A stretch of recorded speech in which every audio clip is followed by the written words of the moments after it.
ndeko boponi ndakisa DRC TV pona ko partager basango ya République démocratique du Congo. Ngai wabino Samba Olonga de père et de mère nazane sengo yako babino ebele à travers le monde entier, ebele à travers République démocratique du Congo pona ko landa ba sango ya ekolo Congo. Merci mingi pona fidélité pe confiance au bopesa kabiso poete to memela bino ba sango boza en direct ya ndakisa DRC TV soki wapresiaka mwana mboka Samba Olonga soki ozali d'accord na émission oyo like vidéo oyo partager yango kozanga te kotika commentaire depuis wapi yozali kolanda biso. Justice ya Nzambe e ratakate, justice ya Nzambe moto moko te aishapaka na contrôle nango biso nyonso tokolekanisa miselo. Peu importe les circonstances moto ko récolter fruit ya ba acte na ye. À la une ya actualité na biso photo yi baite Paul Kagame a tenaki ba propos moko o biso soto yebi ezali dignité d'un chef d'État vis-à-vis à président Félix Tshisekedi alobi ba occidentaux Nations Unies bazali koluka kokote la président ya République démocratique du Congo Félix Tshisekedi oyo ba élection nyonso mibale lekaki ye atikala kolonga ngote toutes les deux élections. En tout cas ye atikala kolonga yangote mais ye wanande ba occidentaux bazali ko se pencher na ye pona ko déstabiliser mboka na ye alobi ya kokoma te oyo balingi akoma. Il va rester ce qu'il est. En tout cas ba propos wana et défrayé chronique ba mususu ndenge tokomona ngo tokolobela ngo na kati actualité oyo balobi ezali ba propos moko ya muto asa suki tokolobela ngo na kati ya émission na biso ya mokolo lelo. Na actualité na biso mokolo lelo tokolobela est ya République démocratique du Congo et pa wapi na limbongo kuna ba FARDC na biso bazali vraiment kosala musala makasi no FARDC bazali ko attaquer la position ya armée rwandaise oyo bazalaki ko tenter ko déstabiliser les sous. Donc nous allons en parler dans cadre ya émission na biso ya mokolo lelo pona kosukisa président Félix Tshisekedi akitaki mokolo ya lobby ye moko na ville na centre ville pembeni ya marché central trobaka na marché central amoni poto bosoto oyo ezali na ville ya Kinshasa a vivre ngo ye moko anyatiango atambola kilobi na gouverneur ya ville ya Kinshasa oyo azali Daniel Bumba. Est-ce que constat ezali penda malamu? Est-ce qu'il faut attendre que le président de la République veuille se déplacer pour bobanda koluka ndenge nini ya kobongisa makambo mususu to kolobelango na kati ya actualité na biso ya mokolo ya lelo? Encore une fois de plus na tombeli bino boye malamu na kati ya émission oyo. Merci na bino nyonso oyo boponi ndakisa DRC TV pona ko partager ba nouvelle ya République démocratique du Congo. Ce que obeti li bako malamu ya kokota na kati netando oyo, veuillez liker les lives de cette émission et surtout n'hésitez pas à vous abonner ou encore de liker et laissez-nous un commentaire depuis Wapio ozali kolanda biso. Na banza 48 heures yango yo uta Paul Kagame à tenir ba propos na ye oyo pour la plupart ya ba congolais tozali ko juger irresponsable ba propos ya mutu mutema esuki. Na espace ya une semaine Paul Kagame azali ko tenir ba propos ya ko s'attaquer na Kinshasa topé na gouvernement Kinshasa topé encore na Félix Tshisekedi deux fois. Tout d'abord ce toza ko zongela na histoire toyebi que dirigeant oyo ba pesa ki biso ye image moko ya mabe ya Paul Kagame, image moko biaisée. Il y a un leader tout puissant, il y a un grand visionnaire, leadership moko oyo ekoki komema bamboka na développement. Image biaisée, truquée oyo ba occidentaux ba vandaki biso to pe ba imposaki biso via ba média na bango. Et image ya Paul Kagame wana ya mensonge et séduisaki même certains Congolais qui jusque le lot bazali capable ya comparer Félix Tshisekedi na Paul Kagame, non seulement de comparer, mais ils pensent que leadership ya Paul Kagame nde esengeli. C'est une image d'abord où ils allaient truquer, ils allaient moko ya ba aventure ya siècle sur les continents africains, comment l'Occident fabrique certains dirigeants, toujours pour découvrir que bazali kaka ombre ya bango moko, la fin, la déclin ya ba règne na bango. Paul Kagame ezali déjà na momesano et comment le rôle a joué à ping-pong na Félix Tshisekedi. Donc lorsque Félix Tshisekedi évoque les cas à Paul Kagame, Kagame pe na tourna ye a kozonga pour na pe koya ko répondre na Félix Tshisekedi. Mais Félix Tshisekedi, comme nous les rappelons, tu as vu que chaque fois où il y a évoqué Paul Kagame, c'est pour faire comprendre aux Congolais qui est Paul Kagame, pourquoi il s'attaque à lui. Bah, raison où il s'attaque que Félix Tshisekedi a s'attaqué à Paul Kagame et c'est valable pour tous les Congolais. Congolais n'ont soit conscients na makambo ezali koleka na est ya République démocratique du Congo a koki ko condamner Tshisekedi d'évoquer le Paul Kagame comme étant l'instigateur. Il y a désordre, il y a insécurité où ezali ko régner na est ya République démocratique du Congo. C'est dans ce sens-là que Félix Tshisekedi a évoqué de temps en temps Paul Kagame à s'attaquer parce que c'est un dirigeant irresponsable, non panafricaniste, oyo aza kolinga ko déstabiliser bamboka mususu pour servir ses propres intérêts et les intérêts de multinationales qui sont derrière lui. Mais Paul Kagame peut atikite abengisi corps diplomatique pour s'attaquer d'abord na Félix Tshisekedi. Biso mutoza kolanda tant tozolanda ba propos na ye, tozali mingi ko se baser uniquement na attaque vis-à-vis à président Félix Tshisekedi. Mais na koyebisa bino na kati ya émission oyo que Paul Kagame m'a laissé soukier, il ne s'est pas seulement attaqué na Félix Tshisekedi, mais il s'est attaqué au monde entier parce que ayebi qu'il est de plus en plus isolé. Souvenons-nous que la ministre des Affaires étrangères de la République démocratique du Congo, tant on a coupé sa rapport état de lieu, il y a Oyo Ezali, Kagame na moment Oyo, Rwanda na moment Oyo Ezali nini alobaki isolement diplomatique Ezali konyoko la Rwanda. Paul Kagame, dans sa recherche à vouloir se justifier, pour Aza déjà ko samba, même ce qui est commun nous formalité, la diplomatie de Félix Tshisekedi a mis Kagame face au monde entier. Peu importe ma subterfuge, topé ma raison, oyo ezali évoqué par complot pour na kolinga pe ko incriminer RDC ko pesa une part des raisons na Paul Kagame que biso pe tozali ko utiliser ba FDLR. Le monde entier sait que Paul Kagame azali fautif. Cette position qui les pousse à se défendre ici kanyon so azali ko kende na mukili ezali ko chaye mal à l'aise. D'abord, Paul Kagame pense que Félix Tshisekedi n'avait pas gagné les 2 dernières élections. Donc, élection à 2018, na élection à 2023, Paul Kagame comme Fayoulou parle le même langage. Alobi Félix Tshisekedi a gagné l'élection. D'ailleurs, Moutouana Baza ko soutenir a gagné l'élection. Nous pouvons commencer par ce qui se passe au Rwanda, où il pouvait parler à Ebisabato na Rwanda, genre la démocratie nini ezali ko exister na Rwanda. Biso to uti ko mona ba élection o esalami na Rwanda o ezali récente. Paul Kagame est vainqueur avec 99,9%.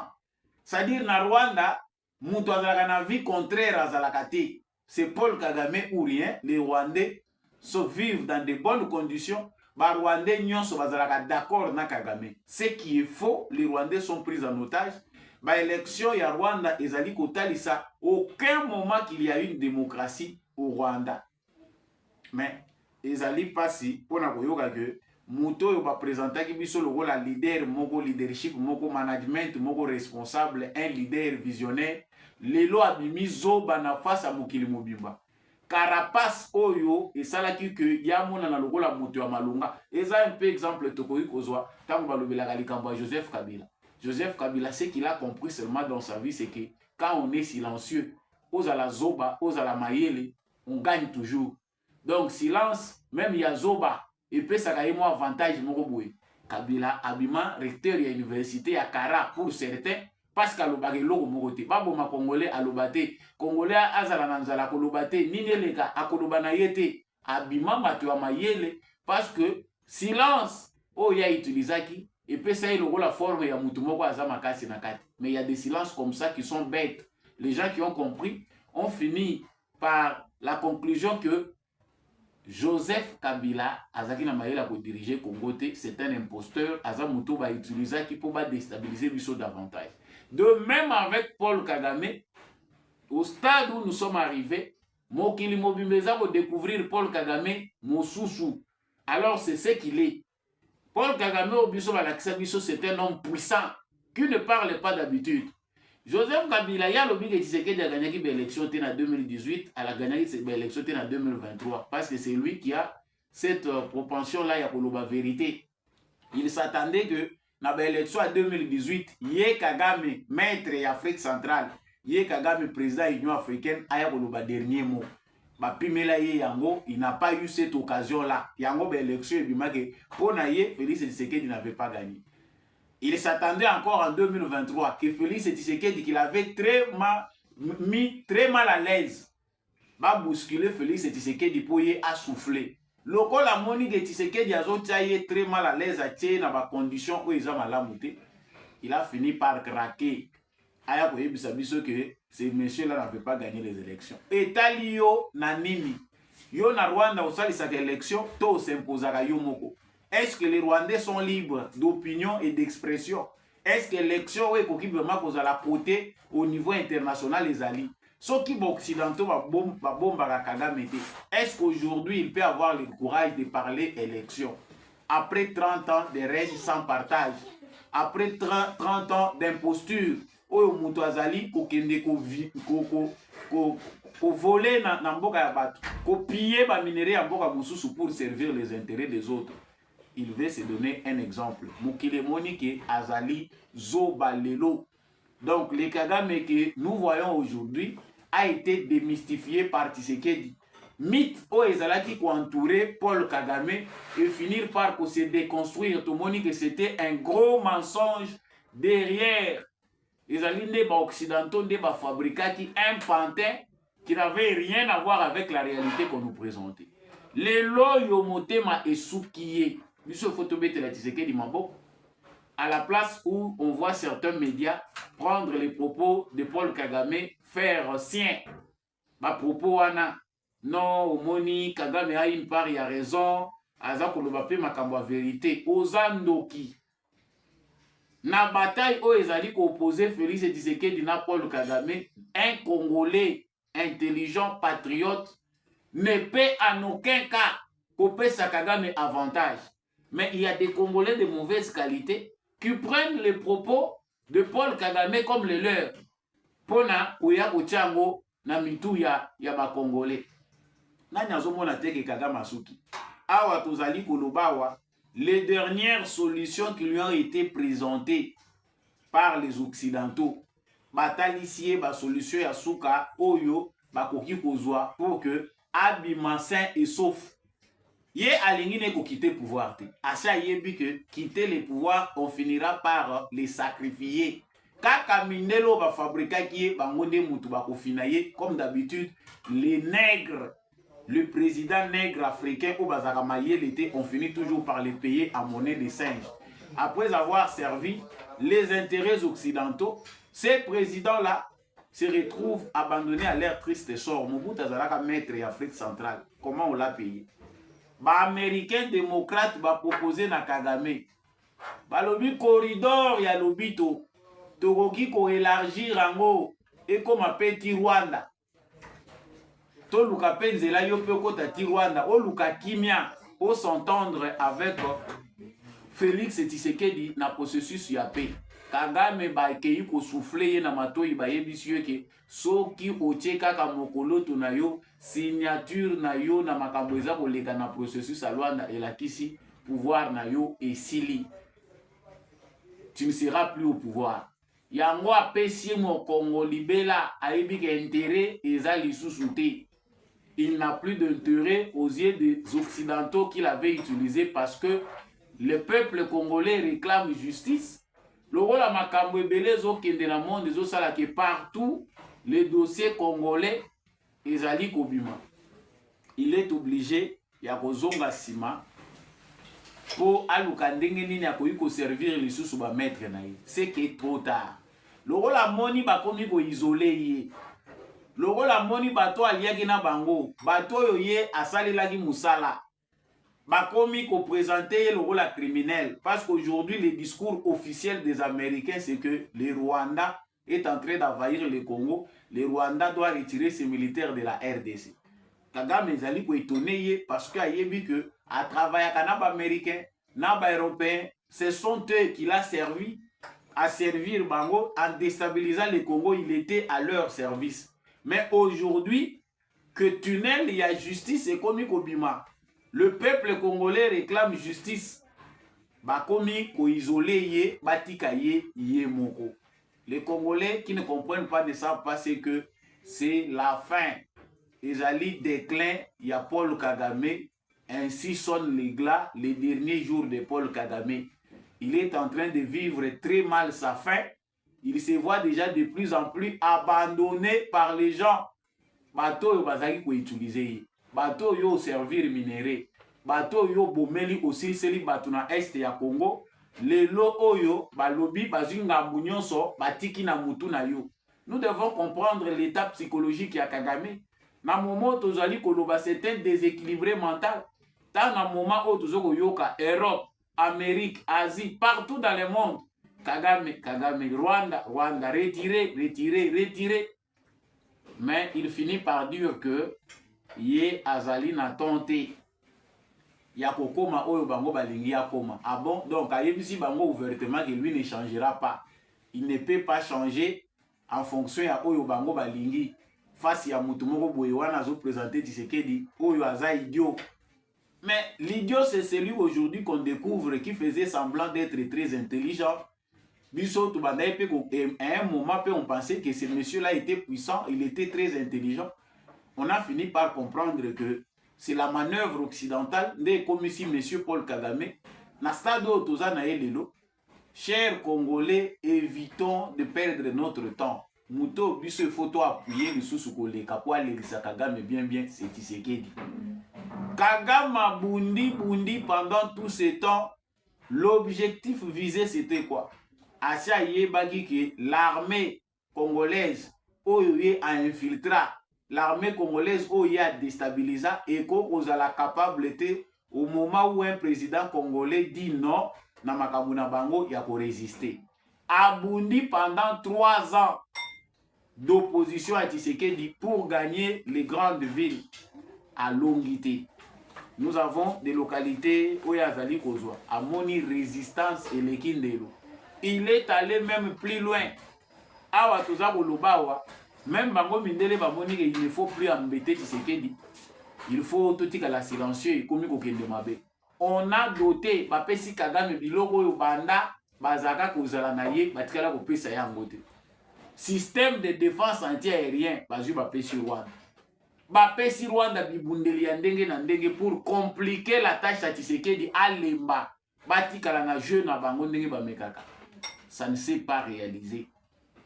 Et aujourd'hui, bamoni que plus les jours passent, plus les Congolais deviennent de plus en plus résistants. Plus les jours passent, plus l'armée congolaise monte en puissance. Tshisekedi aza kosala ere moko lokola aza zoba, lokola moto moko ayebite, mais azali ko révolter de plus en plus ba Congolais. Ba Congolais baza révoltés par Félix Tshisekedi. Chers Congolais, nous devons comprendre que dans stade oyo makambo ekomi, il faut que nous Congolais soutenons davantage Tshisekedi. Armée oyo Kabila tikaki soki 180 000, soki 160 000, et comme il faut vers 400 000. Ça doit faire peur au Rwanda. Même Yemoko Kagama yebi que une guerre normale, sans bateau yo bazalaki na sima ya Kagame, awa bazo tika ye polele. Une fois Kaza polele, ayebi que akobundate, bitumba, il n'y a pas match, il n'y a pas guerre entre RDC et Rwanda. Et ça facile baya kozwaye na Kigali, bakende na ye. Voilà pourquoi il se plaint. Il faut bisoto interpréter Makambuya Paul Kagame comme étant de pleurs. Les alindé muto akomi na suka milelo ya muto akomi na suka awa naza kolobawa na limbongo na ngungu. Kagame ne fait que sacrifier des jeunes militaires. Bitumezali à se consacrer à ton ici matériel. Armée congolaise soka monique sika wana ba population civile les en danger à se retirer. Biso awa makelele to perdre localité wana pona nini to perdre ango. L'armée congolaise a aussi ses stratégies. Banda outa décembre 2024 kinotoko manastade otokomi. Vous savez combien de militaires rwandais sont morts, combien de commandants de l'armée rwandaise sont morts au front en République démocratique du Congo. Stratégie armée na biso pe komi kosali mananko tika bango bakota totala nzela nini bakobimela. Bakokota bakokufa en masse et Kagame n'en parlera pas. Tala déséquilibre ezokota na démographie na Rwanda. Les femmes risquent d'avoir plus de maris. Nous avons le risque d'avoir un homme sur 4 femmes na Rwanda. À cause ya bêtise ya Kagame. Même les jeunes ont peur d'être encore recrutés. Bakota lisusu na kati ya armée. Bayebi déjà que mabe ezali toko kende kota bongo na loyengete. Tozo kende kokufa na Congo raison ezate. Ata bacheli yo mbongo ngo zokufa ebembe na yo ezomona na te place ekei. Chers Congolais, bataille ezali makasi. Angungu parce qu'ayebi que aza kolinga te basimba rubaya. Les militaires rwandais meurent en désordre. C'est-à-dire hier azotinda kaka renfort. Awa pe mutambo basi bachelie basi bayebi ba comprendre je na yeli dusu ya renfort. Renfort nyonso ezokota bazo ya nde kosila na Congo. Ils étaient 4000 yango boyebaki batikaki combien pour ba augmenter le sous nombre. Donc muto abatami aleki mayele. La RDC n'a pas dit encore un mot. Mot est déterminé ka guerre moko ouverte. La RDC jusqu'à ce stade azaka na défensive. Nanu RDC a attaqué ti. Kagame a attaqué a utilisé ba menace ya ndenge na ndenge pour embrouiller Tshisekedi. Tshisekedi atikali ko lakisa ye dernier mot na été position ya suka. Mais koto toza kokende. Yebisa ngai tango na sima na yo muto akozala te okobunda to okosala ndenge nini. Chers Congolais, nous devons être mobilisés. Le président Félix Tshisekedi na stade oyo amemeli Paul Kagame, il faut à mettre fin une fois pour toutes. Yango zomona que ba multinational oyo ba yebi déjà que les intérêts négocier ba intérêt na Tshisekedi akokolinga ko sacrifier te kotika ba intérêt à Congo te pour mbwana mopepe. Mieux vaut tuer Tshisekedi, mieux vaut faire quoi que ce soit. Bande kona biso ba Congolais oyo bazo kende ko rejoindre bango lisusu. Un Kagame déjà fatigué, mais les Congolais vont les rejoindre. Un Kagame qui pleurniche, bino bozo kende ko rejoindre ye. Au nom des intérêts égoïstes, tolia mbongo, soki tokei parce que Tshisekedi azo solo la biente, to kende na biso ko collaborer na Kagame. C'est trop tard. Boato ezo chola yo zo kende ko matali kolo kota. Bato bazana kati bazo zinda. Mais yo zo kende ko kota na kati. Il faut être fou. Sangwa suka tozali ko suki sanango actualité na biso ya mokolo lelo esengeli toyeba que ezali descente ya président de la République Félix Tshisekedi.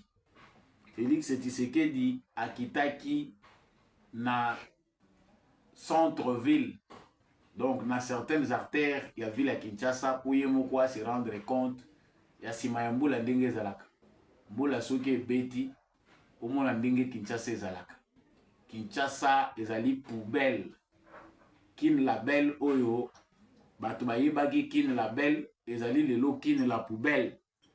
Peu importe les efforts qui peuvent être fournis, ba kinois faut boyeba monga moko pe naza kinois toza salité.